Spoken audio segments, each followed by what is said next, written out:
этапы вызвалення палітвязняў, так бы мовіць, асвабаждзення, як гэта называе турэмны прыручыкі гэтыя.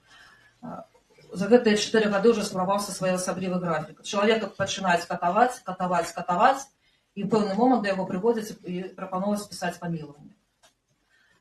Калі чалавек, першы этап катавання, ён не здаецца, яго працягваюць катаваць далей. Катуюць, прыходзяць опять зноў патрабуюць гэтага памілавання, прашэння памілавання, так. Калі ты не напішаш, ты ніколі адсюль не выйдзеш. Ты не пабачыш сваіх дзяцей, твае дзеці будуць расці без цябе. Гэта тыя словы, якія чула я ад прадстаўнікоў ДЫН. І заключны этап, калі ўжо чалавек прайшоў праз прашэнне памілавання, інтэрв'ю у шмат якіх выпадках. Заключны этап, каб чалавека канчаткова, напрыклад, як яны думаюць, зламаць, дыскрэдытаваць, каб чалавек, выйшаўшы з гэтай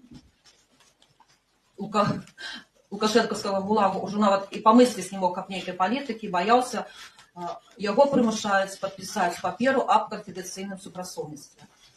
Я заявляю, што я пісала гэтыя паперы, разумеючы, што магу ніколі не выйсці за гэтых кратаў. Першую паперу я напісала, знаходзячыся ў ІК-24, 24 снежня, і другую паперу я падпісала ўжо ў верасці, калі я прыйшла ў ГУПОПік, гэта было 3 лютага. Ну, на наступны дзень я... Таму я гэтыя заявы, я дэзавуюю гэтыя падпісанні. Гэта было, ну, гэта з майго боку, гэта быў такі тактычны ход.